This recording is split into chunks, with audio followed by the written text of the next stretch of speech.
Council എന്ന high profile talk ഷോയിലേക്ക് ഏവർക്കും സ്വാഗതം.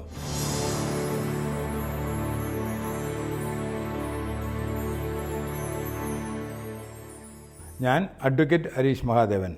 IPRലും ക്രിമിനൽ ലോയിലും സ്പെഷ്യലൈസ് ചെയ്യുന്നു. നിയമപരമായ വസ്തുതകൾ ചർച്ച ചെയ്യുന്നതിനും സംശയങ്ങൾ തീർക്കുന്നതിനുമുള്ള ഒരു പ്ലാറ്റ്ഫോമാണിത്.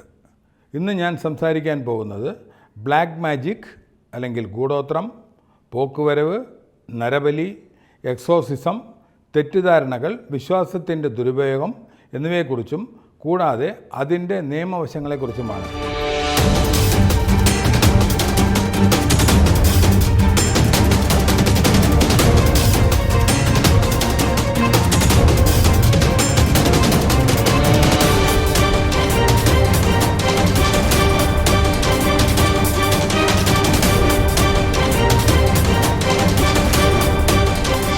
ഒരു അഭിഭാഷകൻ എന്ന നിലയിൽ ഞാൻ ആവർത്തിച്ച് ഒരു കാര്യം കണ്ടിട്ടുണ്ട്.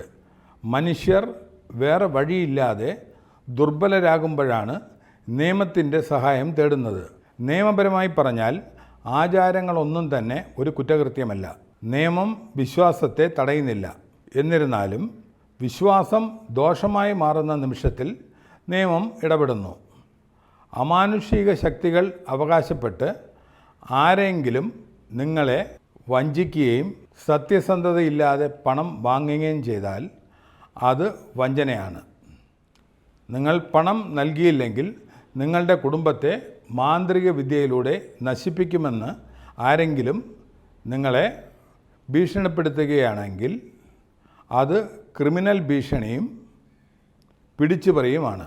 ഒരു ഭൂതോച്ചാടന ചടങ്ങിനിടെ ആരെങ്കിലും നിങ്ങളെ ആക്രമിച്ചാലോ മുറിവേൽപ്പിക്കുകയോ ചെയ്താലോ അല്ലെങ്കിൽ നരബലിയുടെ പേരിൽ ഒരു മനുഷ്യനെ ബലി അർപ്പിക്കുകയാണെങ്കിൽ അത് കുറ്റകരമായ നരഹത്യയോ കൊലപാതകമോ ആണ്. ഇപ്പോൾ നമുക്ക് ഈ പ്രശ്നത്തിൻ്റെ മനഃശാസ്ത്രപരമായ വശത്തേക്ക് കടക്കാം. ആളുകൾ എന്തുകൊണ്ടാണ് വിശ്വസിക്കുന്നതെന്ന് മനസ്സിലാക്കിയില്ലെങ്കിൽ നമുക്ക് പ്രശ്നം പരിഹരിക്കാൻ കഴിയില്ല. മനുഷ്യർ അനിശ്ചിതത്വവുമായി മല്ലിടുന്നു. എന്തെങ്കിലും തെറ്റ് ആവർത്തിക്കുമ്പോൾ അസുഖം, വന്ധ്യത, പരീക്ഷയിലെ പരാജയം, ബിസിനസ് നഷ്ടം, രാഷ്ട്രീയ പരാജയം, മനസ്സ് ഒരു വിശദീകരണം ആവശ്യപ്പെടുന്നു. ഞങ്ങൾ ഇപ്പോഴും അന്വേഷിക്കുകയാണ് എന്ന് മെഡിക്കൽ സയൻസ് ചിലപ്പോൾ പറയുന്നു. കോടതികൾ ചിലപ്പോൾ വിഷയം തീർപ്പ് കൽപ്പിച്ചിട്ടില്ല എന്ന് പറയും. സാമ്പത്തിക ശാസ്ത്രം പറയുന്നത് വിപണി സാഹചര്യങ്ങൾ എന്നാണ്. രാഷ്ട്രീയം പറയുന്നത് നമ്പറുകൾ തെറ്റാണ് എന്നാണ്. എന്നാൽ അക്ഷമമായ മനുഷ്യഹൃദയം കാരണങ്ങൾ തേടുന്നു. അവിടേക്ക് കാരണം എനിക്കറിയാം, ആരോ നിങ്ങൾക്ക് കൂടോത്രം ചെയ്തു എന്ന് ഒരാൾ പറഞ്ഞാൽ അത് വിശ്വസിക്കപ്പെടുന്നു. ആ നിമിഷം ഭയം യുക്തിയെ മാറ്റിസ്ഥാപിക്കുന്നു. ഒരു കഥയിലൂടെ ഞാൻ ഇത് വ്യക്തമാക്കട്ടെ. ഭയം മാത്രം എങ്ങനെ മാരകമാകുമെന്ന് പകർത്തുന്ന ഒന്ന്. ഒരിക്കൽ ഒരു കൂട്ടം യുവാക്കൾ ഒരു ഗ്രാമത്തിലെ ഒരു തോട്ടത്തിന് സമീപം ഒരുമിച്ചിരുന്നു. മറ്റുള്ളവയിൽ നിന്ന് അല്പം അകലെ ഒരു പഴയ മരം നിൽപ്പുണ്ടായിരുന്നു. രാത്രിയിൽ ഇതിന് സമീപം വിചിത്രമായ ശബ്ദങ്ങൾ കേട്ടതായി ആളുകൾ മന്ത്രിച്ചു. അവിടെ ഒരു ആത്മാവ് വസിക്കുന്നുണ്ടെന്ന് ചിലർ പറഞ്ഞു. അർദ്ധരാത്രിക്ക് ശേഷം ആരെങ്കിലും അത് സ്പർശിച്ചാൽ ദുരന്തം നേരിടേണ്ടി വരുമെന്ന് ചിലർ പറഞ്ഞു. സംഘത്തിലെ ഒരാൾ ഈ കഥകൾ കേട്ട് ചിരിച്ചു. അവൻ്റെ ധൈര്യം തെളിയിക്കാൻ സുഹൃത്തുക്കൾ അവനെ വെല്ലുവിളിച്ചു. നിങ്ങൾക്ക് ഭയമില്ലെങ്കിൽ ഇന്ന് അർദ്ധരാത്രിയിൽ പോയി ആ മരത്തിൽ ഒരു ആണിയടിക്കുക എന്ന് അവർ പറഞ്ഞു. അദ്ദേഹം സമ്മതിക്കുകയും ചെയ്തു. വെല്ലുവിളി നാടകീയമാകുന്നതിന് ദൂരെ നിന്ന് ഇരുട്ടിലൂടെ നീങ്ങുന്ന ഒരു നിഴൽ പോലെ കാണപ്പെടാൻ അദ്ദേഹം തലയ്ക്കും തോളിനും മുകളിൽ ഒരു കറുത്ത പുതപ്പ് പൊതിഞ്ഞു. അവൻ ഒരു ചുറ്റികയും ആണിയും ചുമന്ന് മരത്തിനടുത്തേക്ക് ഒറ്റയ്ക്ക് നടന്നു. ഇലകളിലൂടെ കാറ്റ് വീശുന്നുണ്ടായിരുന്നു. ഓരോ ചെറിയ ശബ്ദവും വർദ്ധിച്ചതായി തോന്നി. അയാളുടെ ഹൃദയമിടിപ്പ് സ്വന്തം ചെവിയിൽ തന്നെ ഉച്ചത്തിലായി കേൾക്കുവാൻ തുടങ്ങി. അയാൾ മരത്തിൻ്റെ അടുത്തേക്ക് ചെന്നു. ചുറ്റിക ഉയർത്തി പുറംതൊലിയിൽ ആണിയടിക്കുകയും ചെയ്തു. ശേഷം അവൻ തിരിഞ്ഞു നടന്നു. പെട്ടെന്ന് അയാൾക്കൊരു വിറയൽ അനുഭവപ്പെട്ടു. പുറകിൽ നിന്നും ആരോ അവനെ പിടിച്ചു നിർത്തി. ആ നിമിഷത്തിൽ ആ ഭീകരത അവനെ വിഴുങ്ങി. അവൻ കിംവദന്തികൾ വിശ്വസിച്ചു. അദൃശ്യമായ എന്തോ ഒന്ന് തന്നെ പിടികൂടിയതായി അദ്ദേഹം വിശ്വസിച്ചു. അയാൾ വല്ലാതെ പരിഭ്രാന്തനായി. പിറ്റേന്ന് രാവിലെ മരത്തിൻ്റെ താഴെ അയാളെ മരിച്ച നിലയിൽ കണ്ടെത്തുകയായിരുന്നു. പ്രേതം അവനെ കൊന്നതായി ആളുകൾ പറഞ്ഞു. എന്നാൽ യാഥാർത്ഥ്യം ലളിതവും ദാരുണവുമായിരുന്നു. അദ്ദേഹം ആണിയടിച്ചപ്പോൾ സ്വന്തം പുതപ്പിൻ്റെ അറ്റം അതിൻ്റെ അടിയിൽ കുടുങ്ങിയതായിരുന്നു. അദൃശ്യമായ എന്തോ ഒന്നാണെന്ന് തെറ്റിദ്ധരിച്ച അയാൾ ഭയം മൂലം മരണപ്പെട്ടു. അവിശ്വാസം പ്രവർത്തിക്കുന്നത് ഇങ്ങനെയാണ്.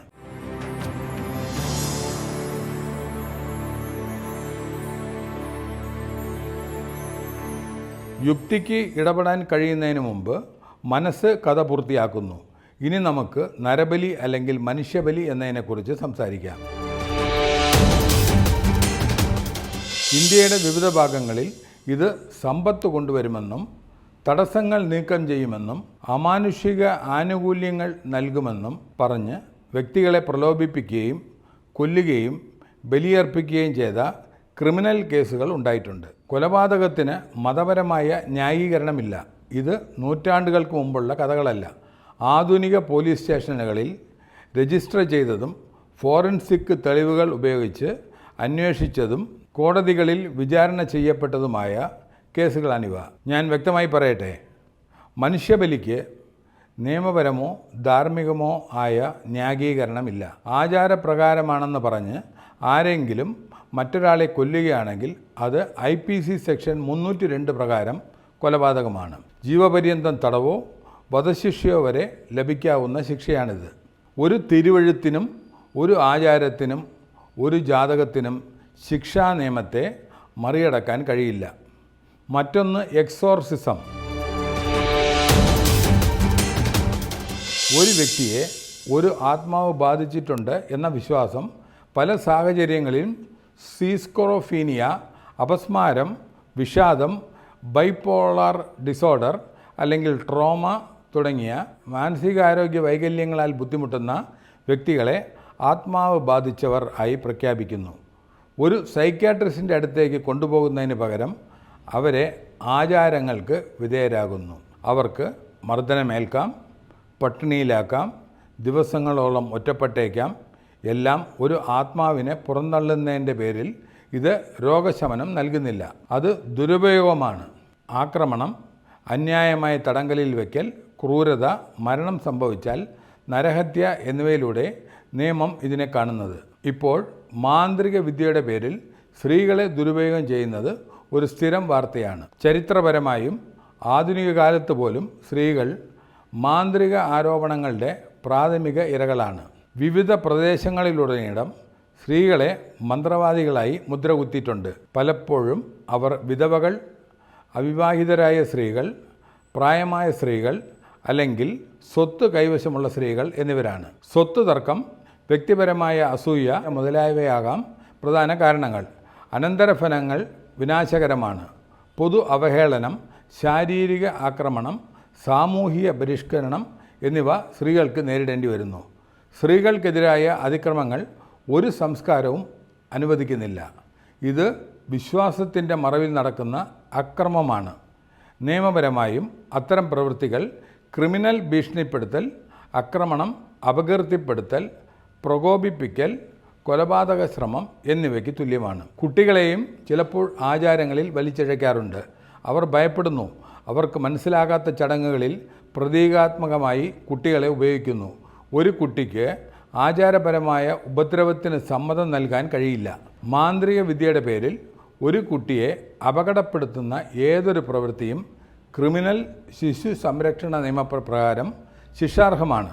ഇപ്പോൾ ഞാൻ മറ്റൊരു കഥ വിവരിക്കട്ടെ. അന്ധവിശ്വാസം എങ്ങനെ അപകടകരമാകുന്നു എന്നതിൻ്റെ ഒരു മുന്നറിയിപ്പ് ഉദാഹരണമായി പറയാം. മന്ത്രിയാകാൻ വർഷങ്ങളോളം ശ്രമിച്ച ഒരു മനുഷ്യനെ സങ്കല്പിക്കുക. തിരഞ്ഞെടുപ്പിന് ശേഷം അദ്ദേഹം പരാജയപ്പെട്ടു. ഫലം നിരാശയായി മാറി. അദ്ദേഹത്തിൻ്റെ രാഷ്ട്രീയ പരാജയങ്ങൾ ജാതക ഗ്രഹങ്ങളുടെ തെറ്റായ വിന്യാസം മൂലമാണെന്ന് ആരോ അഭിപ്രായപ്പെട്ടു. അദ്ദേഹം ഒരു ജ്യോതിഷിയെ സന്ദർശിച്ചു. ആ ജ്യോതിഷി പറഞ്ഞു, ഒരു പ്രത്യേക നക്ഷത്ര വിന്യാസമുള്ള ഒരു സ്ത്രീയെ വിവാഹം കഴിക്കുക, അതിനുശേഷം അവളെ ബലിയർപ്പിക്കുക.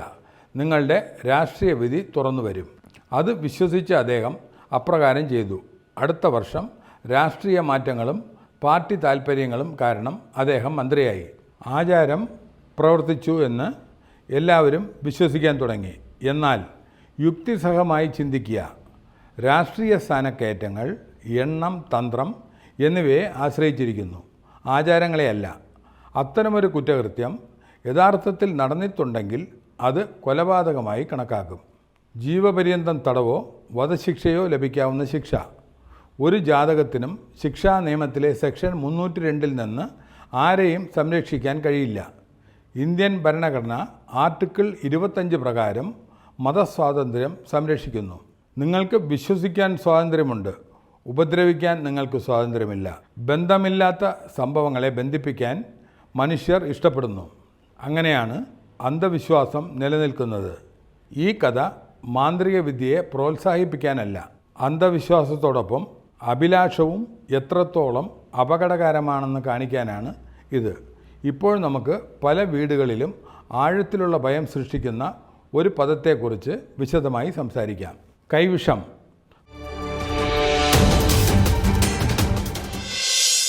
പല സമൂഹങ്ങളിലും ആർക്കെങ്കിലും മാന്ത്രിക ആചാരം, പൊടികൾ അല്ലെങ്കിൽ ചില പദാർത്ഥങ്ങൾ ഭക്ഷണത്തിൽ കലർത്തി മറ്റൊരാൾക്ക് നൽകാമെന്നും അത് കഴിക്കുന്ന വ്യക്തിയെ വൈകാരികമായോ മാനസികമായോ ശാരീരികമായോ നൽകുന്ന ആളുമായി ബന്ധിക്കപ്പെടുമെന്നും ആളുകൾ വിശ്വസിക്കുന്നു. ഏതാണ്ട് ഒരു അടിമയെപ്പോലെ. അത്തരം ഭക്ഷണം കഴിച്ചതിന് ശേഷം അത് കഴിക്കുന്ന വ്യക്തിയുടെ മനസ്സിനെയും പെരുമാറ്റത്തെയും സ്വാധീനിക്കുകയോ നിയന്ത്രിക്കുകയോ ചെയ്യുന്നു. ഭസ്മം, മന്ത്രവാദികളിൽ നിന്ന് ലഭിച്ച പൊടികൾ, രഹസ്യ മന്ത്രങ്ങൾ മുതലായവ ഇതിൽ ഉൾപ്പെടുന്നുവെന്ന് ആളുകൾ വിശ്വസിക്കുന്നു. പൊതുവായ മിത്ത് ഇതാണ്: ഭക്ഷണത്തിൽ രഹസ്യമായി നൽകുന്ന പദാർത്ഥങ്ങളിലൂടെ ഒരു വ്യക്തിയെ നിയന്ത്രിക്കാമെന്ന വിശ്വാസം. ഭക്ഷണത്തെ അടിസ്ഥാനമാക്കിയുള്ള മാന്ത്രികതയിലുള്ള വിശ്വാസങ്ങൾ ഒരു പ്രദേശത്തിന് മാത്രമുള്ളതല്ല. ലോകമെമ്പാടുമുള്ള സംസ്കാരത്തിലുടനീളം ആചാരപരമായ പൊടികൾ, നിയന്ത്രണ മന്ത്രങ്ങൾ എന്നിവയുടെ കഥകളുണ്ട്. പുരാതന നാടോടിക്കഥകൾ മുതൽ ഗ്രാമീണ പാരമ്പര്യങ്ങൾ വരെ ഭക്ഷണം എല്ലായ്പ്പോഴും പ്രതീകാത്മകമായി ശക്തമാണ്. ചില സമുദായങ്ങളിൽ, പ്രത്യേകിച്ച് ഗ്രാമപ്രദേശങ്ങളിൽ, പെരുമാറ്റത്തിലെ വിശദീകരിക്കാനാവാത്ത മാറ്റങ്ങൾ ചരിത്രപരമായി അമാനുഷിക കാരണങ്ങളാണെന്ന് ആരോപിക്കപ്പെടുന്നു. സൈക്യാട്രിയുടെയും മനഃശാസ്ത്രത്തിൻ്റെയും വികസനത്തിന് മുമ്പ് മാനസിക ആരോഗ്യ വൈകല്യങ്ങൾ പലപ്പോഴും ശാപം അല്ലെങ്കിൽ മാന്ത്രിക വിദ്യ എന്ന് മുദ്ര കുത്തപ്പെട്ടിരുന്നു. ഒരു അഭിഭാഷകൻ എന്ന നിലയിൽ കൈവിഷം ആരോപിക്കപ്പെടുന്ന കേസുകളിൽ ചില പാറ്റേണുകൾ ഞാൻ നിരീക്ഷിച്ചിട്ടുണ്ട്. ചില സാധാരണ സാഹചര്യങ്ങൾ ഞാൻ വിവരിക്കാം. ഒരു ഭർത്താവ് പെട്ടെന്ന് മാതാപിതാക്കളിൽ നിന്നും അകന്നു നിൽക്കുകയും ഭാര്യയോട് മാത്രം വൈകാരികമായി അടുപ്പം പുലർത്തുകയും ചെയ്യുന്നു. അവൾ അയാൾക്ക് കൈവിഷം നൽകിയിട്ടുണ്ടെന്ന് കുടുംബം സംശയിക്കുന്നു. ഒരു യുവതി തൻ്റെ കുടുംബത്തിൻ്റെ ആഗ്രഹത്തിന് വിരുദ്ധമായി വിവാഹം കഴിക്കുകയും ബന്ധം വിച്ഛേദിക്കുകയും ചെയ്യുന്നു. അവൾക്ക് എന്തെങ്കിലും കൈവിഷം നൽകിയിരിക്കണം എന്ന് അവളുടെ മാതാപിതാക്കൾ പറയുന്നു. ഒരു വ്യക്തി വിഷാദം, ഉത്കണ്ഠ അല്ലെങ്കിൽ വ്യക്തിത്വ മാറ്റങ്ങൾ എന്നിവ കാണിച്ചാൽ മാനസിക സഹായം തേടുന്നതിന് പകരം കുടുംബം മാന്ത്രിക വിദ്യയെ സംശയിക്കുന്നു. ചില ഗാർഹിക തർക്കങ്ങളിലും വിശ്വസ്തതയിലെ മാറ്റങ്ങൾ, സാമ്പത്തിക തീരുമാനങ്ങൾ എന്നിവ വിശദീകരിക്കാൻ കൈവിഷം എന്ന ആരോപണങ്ങൾ ഉപയോഗിക്കുന്നു. എന്നാൽ ഈ മാറ്റങ്ങൾ മാന്ത്രികത മൂലമാണോ അതോ അവ വൈകാരിക ബന്ധങ്ങൾ, മാനസിക ഘടകങ്ങൾ, കൃത്രിമത്വം, ആശ്രിതത്വം, ആഘാതം അല്ലെങ്കിൽ ചികിത്സിക്കാത്ത മാനസികാരോഗ്യ അവസ്ഥകൾ എന്നിവ മൂലമാണോ? നിയമപരമായ കാഴ്ചപ്പാടിൽ നിന്ന് രണ്ട് പ്രധാന വശങ്ങൾ ഉയർന്നു വരുന്നു. ഒന്നാമതായി, ആരെങ്കിലും രഹസ്യമായി ഭക്ഷണത്തിൽ എന്തെങ്കിലും ദോഷകരമായ പദാർത്ഥം നൽകുകയാണെങ്കിൽ അത് വിഷം നൽകുന്നതിനും മുറിവേൽപ്പിക്കുന്നതുമായി ബന്ധപ്പെട്ട നിയമങ്ങൾ പ്രകാരം ഗുരുതരമായ ക്രിമിനൽ കുറ്റമാണ്. രണ്ടാമതായി, മാനഹാനി, ഉപദ്രവം, ഗാർഹിക ക്രൂരത ഇരയെ അങ്ങേയറ്റത്തെ ദുരിതത്തിലേക്ക് നയിക്കുകയാണെങ്കിൽ പോലും പ്രേരിപ്പിക്കൽ എന്നിവയ്ക്ക് തുല്യമാണ് മാന്ത്രിക വിദ്യയുടെയോ കൈവിഷത്തിൻ്റെയോ തെറ്റായ ആരോപണങ്ങൾ. കൂടാതെ ഇന്ത്യയിൽ പല സംസ്ഥാനങ്ങളിലും മാന്ത്രിക വിദ്യയുടെ പേരിൽ ചൂഷണം ചെയ്യുന്നതിനെ ശിക്ഷിക്കുന്ന അന്ധവിശ്വാസ വിരുദ്ധ നിയമങ്ങളുണ്ട്. മന്ത്രങ്ങൾ അല്ലെങ്കിൽ ആചാരപരമായ പൊടികൾ എന്നിവയെ ഭക്ഷണത്തിലൂടെ ഒരാളുടെ മനസ്സിനെ അമാനുഷിക രീതിയിൽ നിയന്ത്രിക്കാൻ കഴിയുമെന്നതിന് ശാസ്ത്രീയമായ തെളിവുകളൊന്നുമില്ല. എന്നിരുന്നാലും സ്വഭാവത്തെ താൽക്കാലികമായി മാറ്റാൻ കഴിയുന്ന പദാർത്ഥങ്ങളുണ്ട്. മരുന്നുകൾ, മയക്കമരുന്നുകൾ, ലഹരി വസ്തുക്കൾ. അതാണ് മാന്ത്രികതയല്ല. തങ്ങൾക്ക് മയക്കമരുന്ന് നൽകിയിട്ടുണ്ടെന്ന് ആരെങ്കിലും സംശയിക്കുന്നുവെങ്കിൽ ശരിയായ നടപടി അന്ധവിശ്വാസമല്ല, അത് വൈദ്യപരിശോധനയാണ്. മെഡിക്കൽ സയൻസ് പ്രവർത്തിക്കുന്നത് തെളിവുകളുടെ അടിസ്ഥാനത്തിലാണ്. കോടതികൾ പ്രവർത്തിക്കുന്നതും തെളിവുകളുടെ അടിസ്ഥാനത്തിലാണ്. ചൂഷണ വ്യവസായമാണ് മറ്റൊരു ഗുരുതരമായ പ്രശ്നം. വലിയ തുകയ്ക്ക് കൈവശം നീക്കം ചെയ്യാം, ആചാരങ്ങൾ നടത്താം, അല്ലെങ്കിൽ നിയന്ത്രണം പിൻവലിക്കാം എന്ന് അവകാശപ്പെടുന്ന വ്യക്തികളുമുണ്ട്. ഉത്തരങ്ങൾക്കായി ആകാംക്ഷയോടെ കാത്തിരിക്കുന്ന കുടുംബങ്ങൾ ആയിരക്കണക്കിന് അല്ലെങ്കിൽ ലക്ഷങ്ങൾ ചെലവഴിച്ചേക്കാം. ഇത് ഭയത്തെ അടിസ്ഥാനമാക്കിയുള്ള സാമ്പത്തിക ചൂഷണമാണ്. അഭിഭാഷകർ എന്ന നിലയിൽ, വിദ്യാസമ്പന്നരായ പൗരന്മാർ എന്ന നിലയിലും നാം ഇതിനെതിരെ സംസാരിക്കണം. അന്ധവിശ്വാസത്തെ ഒരു പ്രതിരോധമായി നിയമം അംഗീകരിക്കുന്നില്ല. നിയമത്തിൽ ആചാരപരമായ വിഷം എന്ന ആശയമില്ല. വിഷം നൽകുന്ന കുറ്റകൃത്യം മാത്രമേ ഉള്ളൂ. തെളിയിക്കപ്പെട്ടാൽ ശിക്ഷ ദീർഘകാല തടവ് ഉൾപ്പെടെ കഠിനമായിരിക്കും. ഉത്തരവാദിത്തമുള്ള പൗരന്മാർ എന്ന നിലയിൽ തെളിവുകളില്ലാത്ത സംശയം നിരപരാധികളുടെ ജീവിതത്തെ നശിപ്പിക്കും. അവബോധത്തിനും യുക്തിസഹമായ പ്രതികരണത്തിനും അവരെ രക്ഷിക്കാൻ കഴിയും. ഇനി നമുക്ക് വളരെ സെൻസിറ്റീവും പ്രധാനപ്പെട്ടതുമായ ഒരു ചോദ്യത്തെ അഭിസംബോധന ചെയ്യാം. മാന്ത്രിക വിദ്യ ഏതെങ്കിലും ഒരു മതത്തിൻ്റെതാണോ? അത് ഏതെങ്കിലും ഒരു വിശ്വാസത്തിൻ്റെ ഭാഗമാണോ? ഇല്ല എന്നതാണ് വ്യക്തമായ ഉത്തരം.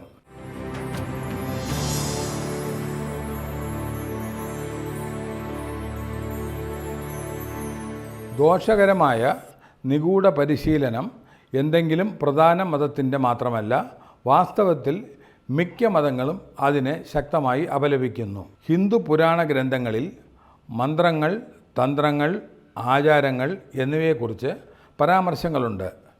എന്നിരുന്നാലും ഹിന്ദു ചിന്തയുടെ ദാർശനിക അടിത്തറ ധർമ്മം, കർമ്മം, അഹിംസ എന്നിവയെ അടിസ്ഥാനമാക്കിയുള്ളതാണ്. വിശാലമായ ആത്മീയ സന്ദേശം, സ്വയം അച്ചടക്കം, ഭക്തി, ധാർമ്മിക ജീവിതം, അജ്ഞതയിൽ നിന്നുള്ള മോചനം എന്നിവയ്ക്ക് ഊന്നൽ നൽകുന്നു. അസൂയ, പ്രതികാരം, അത്യാഗ്രഹം അല്ലെങ്കിൽ വിദ്വേഷം എന്നിവയാൽ മറ്റൊരാളെ ഉപദ്രവിക്കാൻ ഉദ്ദേശിക്കുന്ന ഏതൊരു പ്രവൃത്തിയും ഈ തത്വങ്ങൾക്ക് നേരിട്ട് വിരുദ്ധമാണ്. ക്രിസ്തുമതത്തിൽ മന്ത്രവാദം, മന്ത്രവാദികളുമായുള്ള ഇടപെടൽ എന്നിവയെ ബൈബിൾ വ്യക്തമായി അപലപിക്കുന്നു. അത്തരം പ്രവൃത്തികൾ പാപവും ദൈവത്തിലുള്ള വിശ്വാസത്തിന് വിരുദ്ധവുമാണെന്ന് വിശേഷിക്കപ്പെടുന്നു. ക്രിസ്തീയ വിശ്വാസങ്ങൾ പ്രാർത്ഥന, ക്ഷമ, അനുകമ്പ, ദൈവിക ഇച്ഛാശക്തിയിലുള്ള വിശ്വാസം എന്നിവയ്ക്ക് ഊന്നൽ നൽകുന്നു. മറ്റൊരു വ്യക്തിയെ ഉപദ്രവിക്കാൻ ആത്മീയ ശക്തികളെ കൈകാര്യം ചെയ്യുക എന്ന ആശയം ധാർമ്മികമായി തെറ്റായി കണക്കാക്കപ്പെടുന്നു. വിവിധ വിഭാഗങ്ങളിൽ ഉടനീളമുള്ള പള്ളികൾ മാന്ത്രിക വിദ്യ നിരസിക്കുകയും അമാനുഷിക കുറുക്കുവഴികൾ തേടുന്നതിനോ ആചാരപരമായ ഉപദ്രവങ്ങളിൽ ഏർപ്പെടുന്നതിനോ എതിരെ വിശ്വാസികൾക്ക് മുന്നറിയിപ്പ് നൽകുകയും ചെയ്യുന്നു. ഇസ്ലാമിൽ സിഹർ എന്ന ആശയം മന്ത്രവാദം അല്ലെങ്കിൽ മാന്ത്രിക വിദ്യയെ സൂചിപ്പിക്കുന്നു. ഇസ്ലാമിക വിശ്വാസങ്ങൾ സിഹർ സമ്പ്രദായത്തെ വ്യക്തമായി അപലപിക്കുകയും അതിൽ ഏർപ്പെടുന്നതിനെതിരെ വിശ്വാസികൾക്ക് മുന്നറിയിപ്പ് നൽകുകയും ചെയ്യുന്നു. അല്ലാഹുവിൻ്റെ ഇഷ്ടം, പ്രാർത്ഥന, ധാർമ്മിക പെരുമാറ്റം, നിയമാനുസൃതമായ ജീവിതം എന്നിവയ്ക്ക് കീഴ്പ്പെടുക എന്നതാണ് ഇസ്ലാമിൽ ഊന്നൽ നൽകുന്നത്. വഞ്ചന, നിഗൂഢ ആചാരങ്ങൾ അല്ലെങ്കിൽ കൃത്രിമം എന്നിവയിലൂടെ ദോഷം വരുത്തുന്നത് ഗുരുതരമായ പാപമായി കണക്കാക്കപ്പെടുന്നു. മൂന്ന് മതങ്ങളെയും ശ്രദ്ധാപൂർവം പരിശോധിക്കുമ്പോൾ മനസ്സിലാകുന്നത് ദൈവത്തിൻ്റെ നാമത്തിലുള്ള ചൂഷണം അപലപിക്കപ്പെടുന്നു എന്നതാണ്. ഈ മതങ്ങളിലൊന്നും ആചാരങ്ങളിലൂടെ അക്രമത്തെ പ്രോത്സാഹിപ്പിക്കുന്നില്ല. അതിനാൽ മാന്ത്രിക വിദ്യ ഒരു മതപരമായ ആവശ്യമല്ല. ചൂഷണത്തെയോ അക്രമത്തെയോ ന്യായീകരിക്കാൻ ആളുകൾ മതഭാഷ ദുരുപയോഗം ചെയ്യുമ്പോൾ അവർ വിശ്വാസത്തെ സംരക്ഷിക്കുന്നില്ല, അവർ അത് ദുരുപയോഗം ചെയ്യുകയാണ്. എന്തുകൊണ്ടാണ് ജനങ്ങൾ വിശ്വസിക്കുന്നത്? ദുർബലതയുടെ നിമിഷങ്ങളിൽ വിശ്വാസം വളരുന്നു. ഒരു കുട്ടി ആവർത്തിച്ച് രോഗബാധിതനാകുമ്പോൾ, ഒരു വിവാഹം തകരുമ്പോൾ, ഒരു ബിസിനസ് തകരുമ്പോൾ, രാഷ്ട്രീയ അഭിലാഷം പരാജയപ്പെടുമ്പോൾ, അസൂയ വളരുമ്പോൾ, അനിശ്ചിതത്വം സ്വീകരിക്കുന്നതിന് പകരം മനുഷ്യ മനസ്സ് ഒരു കാരണം തേടുന്നു. ചിലപ്പോൾ ആരെങ്കിലും പ്രത്യക്ഷപ്പെട്ട് ഇങ്ങനെ പറയുന്നു, ഇത് സാധാരണമല്ല, ആരോ നിങ്ങൾക്കെതിരെ എന്തോ ചെയ്തു, അത് ഞാൻ ശരിയാക്കാം. അവിടെ നിന്നാണ് കൃത്രിമത്വം ആരംഭിക്കുന്നത്. കൂടുതൽ മുന്നോട്ട് പോകുന്നതിന് മുമ്പ് ഞാൻ വ്യക്തമാക്കട്ടെ, വിശ്വാസം ഒരു കുറ്റകൃത്യമല്ല. വിശ്വാസം വ്യക്തിപരമാണ്. എന്നാൽ ആരെങ്കിലും ആ വിശ്വാസങ്ങൾ ചൂഷണം ചെയ്യുമ്പോൾ നിയമം തീർച്ചയായും ഇടപെടുന്നു. കഴിഞ്ഞ കുറേ വർഷങ്ങളായി മന്ത്രവാദം, മാന്ത്രികവിദ്യ, അമാനുഷിക അവകാശവാദങ്ങൾ എന്നിവ ഉൾപ്പെടുന്ന കുറഞ്ഞത് 38 കേസുകൾ പോലീസിൽ രജിസ്റ്റർ ചെയ്തിട്ടുണ്ടെന്ന് സർക്കാർ ഫയലിങ്ങുകളിൽ പറയുന്നു. ഇതൊന്നും പഴയ കഥകളല്ല. ഇവ ആധുനികവും നിയമപരമായ രേഖകളാണ്. പൊതുജന ശ്രദ്ധ പിടിച്ചുപറ്റിയ ഒരു കേസ് പത്തനംതിട്ട ജില്ലയിലാണ്. ഇരയായ യുവാക്കളെ ഇരുമ്പ് വടികളും ചങ്ങലകളും ഉപയോഗിച്ച് ക്രൂരമായി മർദ്ദിക്കുകയും പല നിയമവിരുദ്ധ കാര്യങ്ങളും ചെയ്യാൻ നിർബന്ധിക്കുകയും ചെയ്തുവെന്ന് 2 പേർക്കെതിരെ ആരോപിക്കപ്പെട്ടു. ചില മാധ്യമ റിപ്പോർട്ടുകൾ വിചിത്രമായ പെരുമാറ്റം കാരണം ഒരു മാന്ത്രിക ആംഗിൾ നിർദ്ദേശിച്ചു. പോലീസ് അത് തള്ളിക്കളയുകയും ക്രിമിനൽ കോഡ് പ്രകാരം പീഡനമായും പിടിച്ചുപറിയായും കണക്കാക്കുകയും ചെയ്തു. ചില സംഭവങ്ങളിൽ ആളുകൾ എങ്ങനെയാണ് അക്രമാസക്തമായ കുറ്റകൃത്യങ്ങളെ മറച്ചുവെക്കാൻ അമാനുഷിക വിവരണങ്ങൾ ഉപയോഗിക്കുന്നു എന്നതിന് ഇത് കാണിക്കുന്നു. ദുരുപയോഗത്തിന് ഒരു മറയായി ഭയമോ നിഗൂഢതയോ ഉപയോഗിക്കാൻ നിയമം ആരെയും അനുവദിക്കില്ല. അങ്ങേയറ്റത്തെ മനുഷ്യ ദുരിതങ്ങളുള്ള ഒരു ആധുനിക ഉദാഹരണം പറയാം. കോട്ടയത്ത് ഒരു യുവതിക്ക് ദുഷ്ടാത്മാക്കൾ ഉണ്ടെന്ന വിശ്വാസത്തിൻ്റെ അടിസ്ഥാനത്തിൽ 10 മണിക്കൂർ നീണ്ട ഭൂതോച്ചാടന ആചാരത്തിന് വിധേയരാക്കിയതായി ആരോപിക്കപ്പെടുന്നു. വളരെ ദൈർഘ്യമേറിയതും അക്രമാസക്തവുമായ സെഷനുകൾക്ക് അവൾ നിർബന്ധിതയായി. അവളുടെ പങ്കാളി ഉൾപ്പെടെ 5 പേരെ പോലീസ് അറസ്റ്റ് ചെയ്തു. ഇതൊരു ഹൊറർ സിനിമയല്ല. ഇത് മാന്ത്രിക വിദ്യയുടെ പേരിൽ ന്യായീകരിക്കപ്പെടുന്ന യഥാർത്ഥ വേദനയാണ്. 2022 പത്തനംതിട്ട ജില്ലയിൽ വീണ്ടും ഒരു കുട്ടിയെ മാന്ത്രിക ചടങ്ങുകളിൽ ഉപയോഗിച്ചതായി ആരോപിക്കപ്പെട്ടു. ഇത് ഒരു പുരുഷനെയും സ്ത്രീയെയും അറസ്റ്റ് ചെയ്യുന്നതിലേക്ക് നയിച്ചു. വഞ്ചന, ക്രിമിനൽ ഭീഷണിപ്പെടുത്തൽ എന്നിവ ഉൾപ്പെടെയുള്ള വകുപ്പുകൾ പ്രകാരവും അമാനുഷിക രോഗശമനങ്ങളുടെ ചൂഷണ അവകാശവാദങ്ങൾ തടയുന്നതിന് ഉദ്ദേശിച്ചിട്ടുള്ള ഡ്രഗ് ആൻഡ് മാജിക് റെമഡീസ്, അതായത് എതിർക്കാവുന്ന പരസ്യങ്ങൾ, നിയമപ്രകാരവും പോലീസ് ഇവർക്കെതിരെ കുറ്റം ചുമത്തി. ഇത് ഒരു ഓർമ്മപ്പെടുത്തലാണ്. ചൂഷണം ഏറ്റവും ദുർബലരായ കുട്ടികളെ ബാധിക്കും. കാസർഗോഡിലാണ് ഞെട്ടിക്കുന്ന മറ്റൊരു സംഭവം നടന്നത്. MC അബ്ദുൽ ഗഫൂർ എന്ന NRI വ്യവസായിയെ വീട്ടിൽ മരിച്ച നിലയിൽ കണ്ടെത്തി. മാന്ത്രിക വിദ്യ ഉപയോഗിച്ച് തൻ്റെ സമ്പത്ത് ഇരട്ടിയാക്കാൻ കഴിയുമെന്ന് അവകാശപ്പെട്ട് ആളുകൾ അദ്ദേഹത്തെ പ്രലോഭിപ്പിച്ചതായി അന്വേഷണത്തിൽ പിന്നീട് വെളിപ്പെട്ടു. തനിക്കുള്ള സ്വർണം മുഴുവൻ കൊണ്ടുവരാൻ അവർ അവനെ നിർബന്ധിച്ചു. തുടർന്ന് അമാനുഷിക വാഗ്ദാനങ്ങളിൽ വീണ അയാളെ കൊന്നു കുഴിച്ചുമൂടി. ആയിരക്കണക്കിന് പവൻ സ്വർണം കാണാതായി. വിശ്വാസത്തെ കവർച്ചയ്ക്കും കൊലപാതകത്തിനും ആയുധമാക്കുമ്പോൾ ഏറ്റവും ഗുരുതരമായ കുറ്റങ്ങളുമായി നിയമം ഇടപെടുന്നു. ഈ സംഭവങ്ങൾക്ക് മറുപടിയായി അന്ധവിശ്വാസ വിരുദ്ധ നിയമം അന്വേഷിക്കാൻ കേരള സർക്കാർ ഒരു വിദഗ്ധ സമിതി രൂപീകരിച്ചു. മാന്ത്രിക വിദ്യയുടെ പേരിൽ ചൂഷണം ചെയ്യുന്നത് തടയാനും നിയമപരമായ ചട്ടക്കൂടിനെ ശക്തിപ്പെടുത്താനും ഇത് ലക്ഷ്യമിടുന്നു. ഇന്ത്യയിലെ മറ്റ് സംസ്ഥാനങ്ങൾ മുന്നോട്ട് വയ്ക്കുന്ന നിയമങ്ങളെക്കുറിച്ചും ഇവിടെ പറയേണ്ടതുണ്ട്. ഉദാഹരണത്തിന് മഹാരാഷ്ട്ര മനുഷ്യബലിയും മറ്റ് മനുഷ്യത്വരഹിതവും തിന്മയും അഘോരി രീതികളും ബ്ലാക്ക് മാജിക് നിയമവും ചൂഷണപരവും മനുഷ്യത്വരഹിതമായ രീതികളെ പ്രത്യേകമായി കുറ്റകരമാക്കുന്നു. അതുപോലെ കർണാടകയിലെ മനുഷ്യത്വരഹിതമായ തിന്മകളുടെ നിർമ്മാർജ്ജനവും ബ്ലാക്ക് മാജിക് നിയമവും. ഈ നിയമങ്ങൾ മനുഷ്യത്യാഗം, ആചാരങ്ങളുടെ പേരിൽ ആക്രമണം, സ്ത്രീകളെ നഗ്നരായി പരേഡ് ചെയ്യുക, ഗുരുതരമായ രോഗങ്ങൾക്ക് മാന്ത്രിക ചികിത്സകൾ അവകാശപ്പെടുക, അപമാനകരമായ പ്രവൃത്തികൾ ചെയ്യാൻ ആളുകളെ നിർബന്ധിക്കുക എന്നിവയൊക്കെ ശിക്ഷിക്കുന്നു. വിശ്വാസം ശിക്ഷാ നിയമത്തെ മറികടക്കുന്നില്ല. നിശബ്ദതയിൽ ചൂഷണം തളർച്ച വളരുന്നു. നിങ്ങൾക്ക് അസുഖമുണ്ടെങ്കിൽ ഡോക്ടറെ സമീപിക്കുക. നിങ്ങൾ നിയമപരമായ പ്രശ്നങ്ങൾ നേരിടുന്നുണ്ടെങ്കിൽ ഒരു അഭിഭാഷകനെ സമീപിക്കുക. നിങ്ങൾ മാനസിക ബുദ്ധിമുട്ടുകൾ നേരിടുകയാണെങ്കിൽ ഒരു സൈക്യാട്രിസ്റ്റിനെ സമീപിക്കുക. അമാനുഷിക ഭീഷണികൾ അവകാശപ്പെട്ട് ആരെങ്കിലും പണം ആവശ്യപ്പെട്ടാൽ അത് റിപ്പോർട്ട് ചെയ്യുക. നിങ്ങളുടെ വിധിയെ നിയന്ത്രിക്കാൻ ഭയത്തെ അനുവദിക്കരുത്. നിങ്ങൾക്കോ നിങ്ങളുടെ പ്രിയപ്പെട്ടവർക്കോ എതിരായ വിശ്വാസത്തെ ആയുധമാക്കാൻ ആരെയും അനുവദിക്കരുത്. വളരെ വ്യക്തമായ ഒരു കാര്യം പറഞ്ഞുകൊണ്ട് ഞാൻ അവസാനിപ്പിക്കട്ടെ. ഭയത്തിൽ ബ്ലാക്ക് മാജിക് നിലനിൽക്കുന്നു. നിശബ്ദതയിൽ വഞ്ചന നിലനിൽക്കുന്നു. അജ്ഞതയിൽ അക്രമം നിലനിൽക്കുന്നു. ഒരു മന്ത്രത്തിനും ശാസ്ത്രത്തെ മറികടക്കാൻ കഴിയില്ല. ഒരു ആചാരത്തിനും ക്രിമിനൽ നിയമത്തെ മറികടക്കാൻ കഴിയില്ല. ഒരു ശാപത്തിനും കോടതിയിൽ തെളിവിനെ പരാജയപ്പെടുത്താൻ കഴിയില്ല. പൗരന്മാർ എന്ന നിലയിൽ നാം യുക്തിസഹമായ ചിന്തയെ പ്രോത്സാഹിപ്പിക്കണം. ഒരു സമൂഹമെന്ന നിലയിൽ അന്ധവിശ്വാസം കാരണം ഒരു സ്ത്രീയും ഒരു കുട്ടിയും ചൂഷണം ചെയ്യപ്പെടുന്നില്ലെന്ന് നാം ഉറപ്പാക്കണം. ഈ വീഡിയോ നിങ്ങൾക്ക് വിജ്ഞാനപ്രദമാണെന്ന് തോന്നിയാൽ അത് പങ്കിടുക. കാരണം അവബോധം അന്ധവിശ്വാസത്തേക്കാൾ ശക്തമാണ്. നിങ്ങൾക്ക് വേണമെങ്കിൽ വിശ്വസിക്കാം, എന്നാൽ വിശ്വാസം ഒരിക്കലും ഒരു ആയുധമാകാൻ അനുവദിക്കരുത്.